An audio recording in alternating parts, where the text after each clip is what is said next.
Hey folks, this is Kelani. One of the main features of patch 8.2 is the Heart of Azeroth changes and the introduction of essences. These are powerful cooldowns which will hopefully change up how you play your class, at least a little bit. If nothing else, they will provide us with a huge damage boost and another major cooldown, but there's an interesting essence which was just uncovered quite recently. It was teased a little bit, but now we have it on the PTR. Imagine an essence that allows you to select another PvP talent, so you have 4 to play around with instead of the current limit of 3. That would be pretty cool, right? Now imagine you could also use that 4th PvP talent in any form of content. Island expeditions, warfronts, dungeons, out in the open world without war mode enabled, and even raids. That's getting a little more interesting now, isn't it? So this new essence, Conflict and Strife, allows you to do exactly that. I've seen so many forum posts and Reddit threads discussing the potential of certain PvP talents in PvE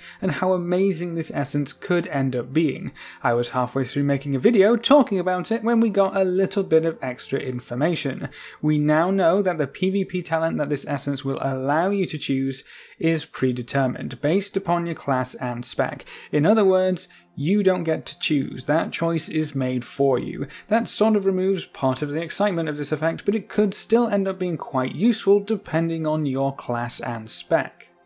So, seeing as the talents that you're allowed to use via this essence are now locked in, which by the way they might change by the time this hits live servers, I would imagine this essence out of all of them is one of the easiest ones to make changes to, because it's just simply changing the PvP talent that's available to you for free. But with them being locked in, we do have a full list of which PvP talents are included if you decide to use this particular essence. So let's have a quick look through. Alphabetical order has always served me well, so let's start with the Death Knights. If you're running around as a Blood Death Knight with the Conflict and Strife essence, you'll get the Unholy Command PvP talent. Your Death Grip has 2 charges. That's a pretty decent addition for those fights where you bring a DK just for the grips, at least a Blood DK. Fights like Mecha Talk immediately come to mind. For the Frost Death Knights, you'll get Chill Streak. Deals up to 6% of the target's total health in frost damage and reduces their movement speed.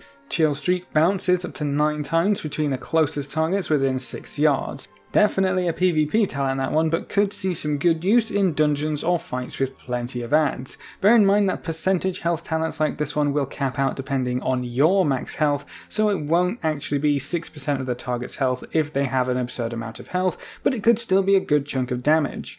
Unholy Death Knights will get Necrotic Strike, a vicious strike that deals damage and converts a festering wound into a necrotic wound, absorbing up to 7% of the target's max health in healing received. Probably not all too useful in the grand scheme of things, but for any bosses or adds that do a lot of self-healing, or just have healing in general, that could be an interesting addition for PvE because we don't really see any healing debuffs anymore. Gone are the days of constant Mortal Strike debuffs. The Demon Hunter ones are kind of interesting choices. For Havoc you'll get Demonic Origins. The cooldown of Meta is reduced by 2 minutes but now lasts 15 seconds. Half and half. I wonder if that would end up being worth it at all for PvE environments. Vengeance Demon Hunters will get Cleansed by Flame. Immolation Aura dispels all magical effects on you when cast.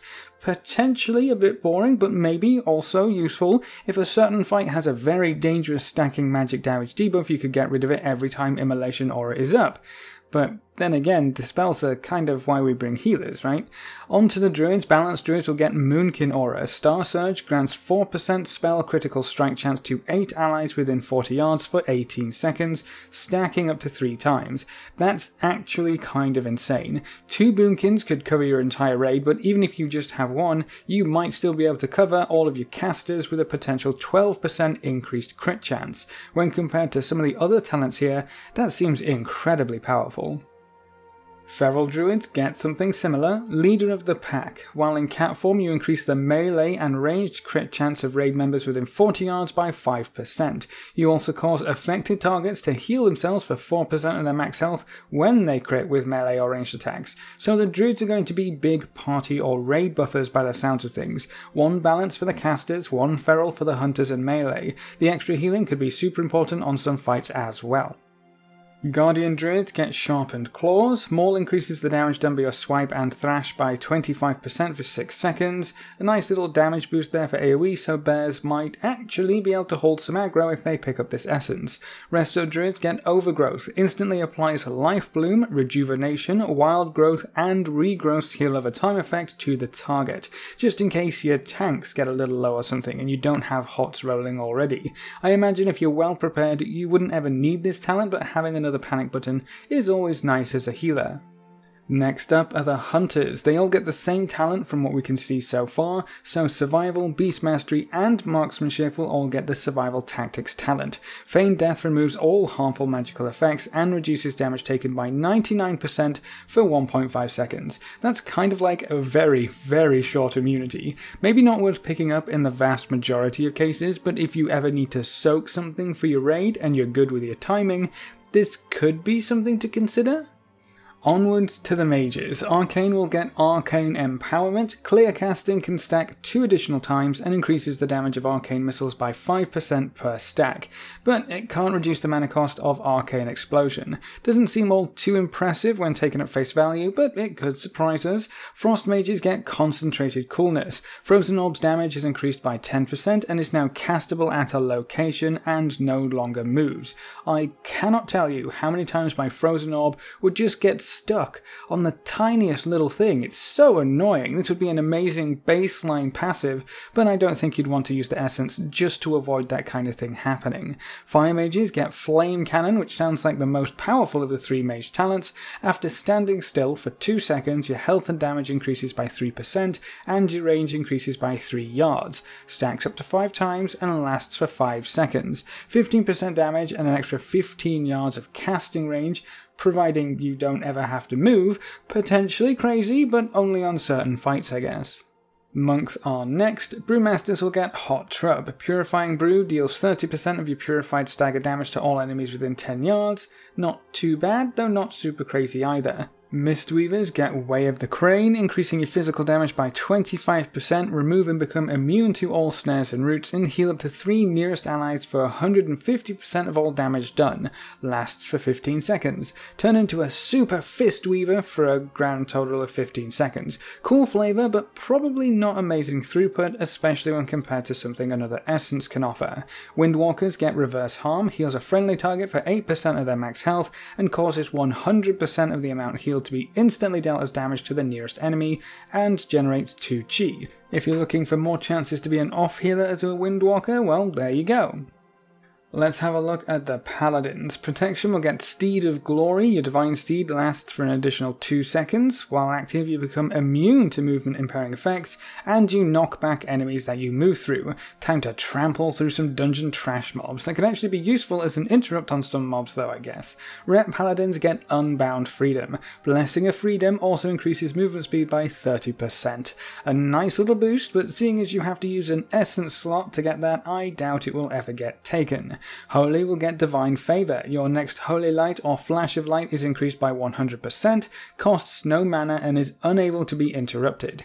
Again, a nice little boost, I guess, but probably nowhere near as impactful as some of the other essences. For the priests, Discipline will get Premonition, heals nearby targets within 20 yards and applies Atonement to yourself, deals shadow damage to yourself for each atonement you have active, and increases their duration by 5 seconds. Bit of a wacky one, that one, but I doubt it will see much use. Holy get Rapid Mending. Prayer of Mending is now instant cast and its jump range is increased by 10 yards. That's a really nice addition to the Holy Priest kit, but I don't think it's powerful enough to take an essence slot. Shadow gets Void Origins. Void Eruption is now instant cast. Again, nice to have. Ramping up Void Eruption can be annoying sometimes, but nowhere near as powerful enough to take the place of some of the Heart of Azeroth essences. On to the rogues. All rogues will get Smoke Bomb. This one is super interesting because while on the face of things this isn't a throughput increase, it's not going to increase your DPS, but Smoke Bomb has some huge potential for misuse, or I guess clever use of game mechanics.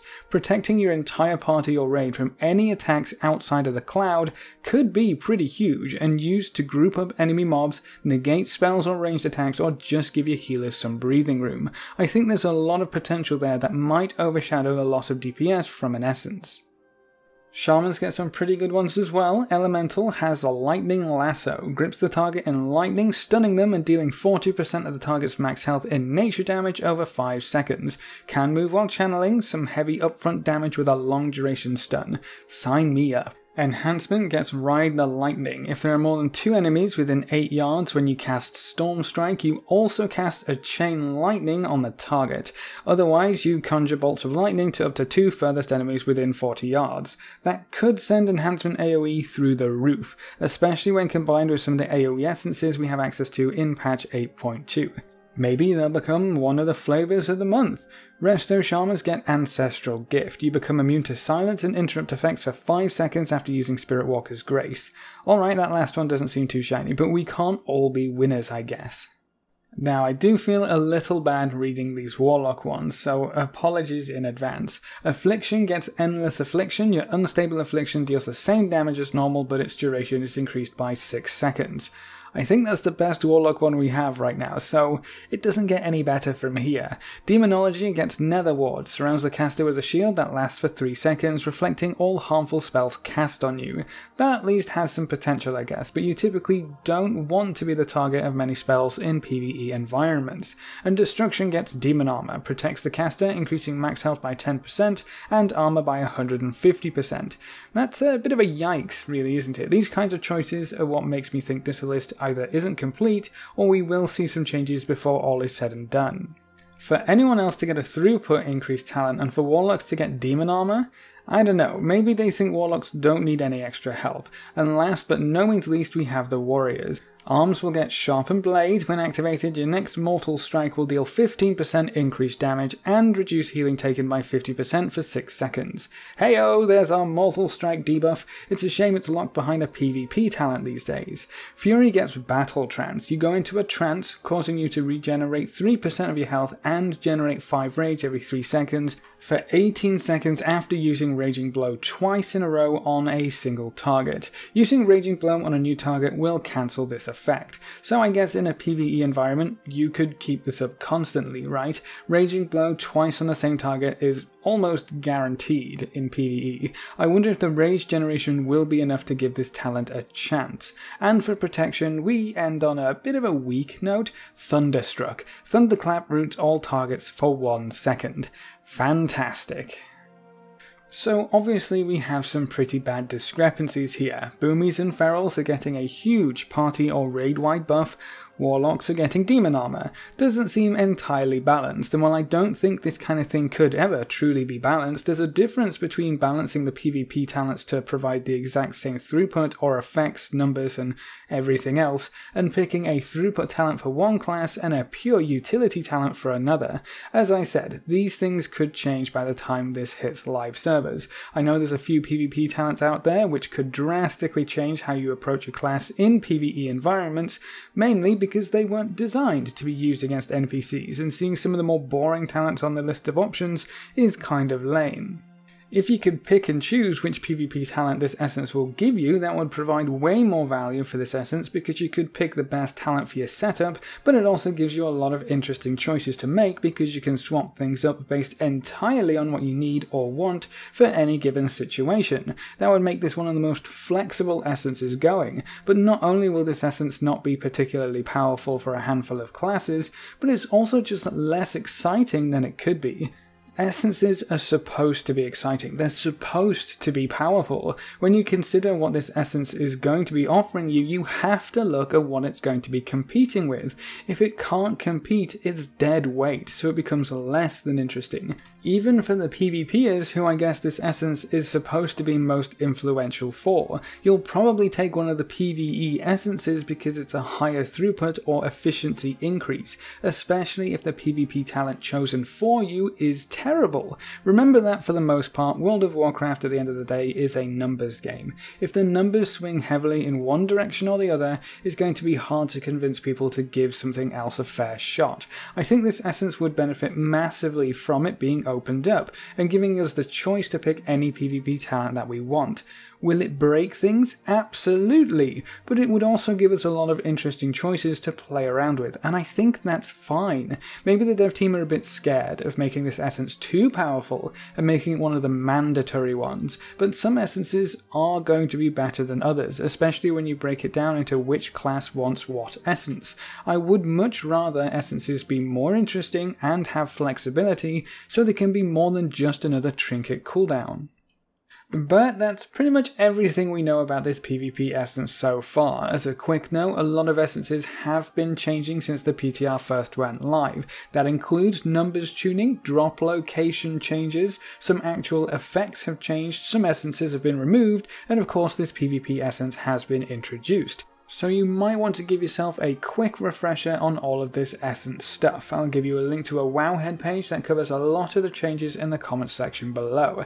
That also means that changes to this essence aren't entirely out of the question. As I said earlier, it's probably one of the easiest essences to make changes to because of how it works. I'll keep my fingers crossed that they end up giving us some choice in the matter, but it might be asking a little too much. What do you think about the PvP essence now that we know it's going to have a locked-in option? Do you think opening it up to allow any PvP talent to be taken would be too powerful? Leave all your thoughts in the comments section below. A big thank you to all of our supporters over on Patreon. You can see their names floating by on screen. If you want to join these lovely guys and gals, you can find a link in the description below. Remember to leave a like just below the video before you leave, and if you want to see more, make sure to subscribe. But apart from that, thanks for watching folks, good luck and have fun, and as always I will see you next time.